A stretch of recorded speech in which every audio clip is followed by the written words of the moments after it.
बाबासाहेब माफ करा, पण आज थोडं खरंच बोलतोय. बाबासाहेब, तुम्ही आमच्यासाठी किती काय सोचलो. तुम्ही तुमची 4 मुलं गमवलीत आमच्यासाठी. तुम्ही आमच्यासाठी किती कष्ट घेतले. तुम्ही 18-18 तास अभ्यास केला.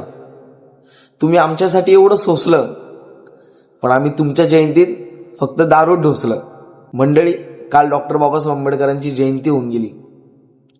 इतका थाटामाटात प्रत्येक ठिकाणी जयंती साजरी झाली. काय तो उत्साह होता, काय ती आनंद, काय ती खुशी, काय तो माज, काय तो आपला साज होता. अरे वा, सगळं जबरदस्त. पण त्या गोष्टीमध्ये एक गोष्ट पटली नाही. मी काल ज्या रॅलीमध्ये, म्हणजे जी रॅली पाहिली, ज्या बौद्ध समाजाच्या लोकांना पाहिलं, ज्या भीम अनुयायांना पाहिलं, तुम्हाला सांगतो मंडळी, 100% लोकांपैकी एक 60 ते 70% लोक ही दारू प्यायलेली होती. आणि माझ्या समोरून 2 जण जाताना ते असं बोलतो, अरे मी आज दारू पिले, आज आमच्या बापाचा बर्थडे. यार, तुम्हाला शरम नाही वाटत का रे? ज्या डॉक्टर बाबासाहेब आंबेडकरांनी कधी सुपारीचं खांड सुद्धा दातामध्ये ठेवलं नाही.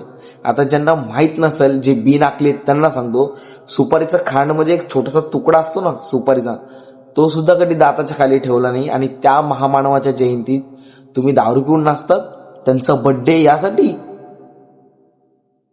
बर्थडे हा नॉर्मल लोकांचा असतो, महापुरुषांची जयंती असते. आणि जयंती ही त्यांच्या विचारांची, त्यांच्या स्वाभिमानाची, त्यांनी जे आपल्यासाठी केलंय ते उत्साह, ते दाखवण्याची जयंती असते. ते एकत्रपण दाखवण्याची जयंती असते. पण तुम्ही दारू पिऊन ती जयंती साजरी करताय, ह्या गोष्टीचं मला प्रचंड वाईट वाटलंय. आणि आज नाही झालंय, आजच्या जयंतीचं नाही, हे दरवर्षीच आहे. अरे एवढी तरी शरम करा. डॉक्टर बाबासाहेब आंबेडकरांनी आपल्याला संघटित राहायला शिकवलंय. काल किती ठिकाणी मी मारामाऱ्या बघितल्या. आपल्याच जातीचे लोक आपल्याच जातीच्या लोकांना मारतायत, ते मुलं मारतायत. अरे कुठे चाललाय समाज? खूप लोक बोलतात नाचून नाही, वाचून साजरी करा. मी बोलतो की नाचायला हवं. एक दिवस आपल्याला मिळतो सण आपला साजरी करण्यासाठी, तर आपण नाचायला हवं. पण मूर्खांनो, थोडं तरी वाचा यार. ज्या डॉक्टर बाबासाहेब आंबेडकरांनी आपली 4 मुलं गमवली, ते आपल्यासाठी, हे सगळं नाचण्यासाठी, हा आनंद साजरा करण्यासाठी डॉक्टर बाबासाहेब आंबेडकरांनी 4 मुलं गमवली. आणि तुम्ही त्यांच्या जयंतीमध्ये दारू पिऊन नाचताय. तुम्हाला लाज कशी वाटत नाही रे?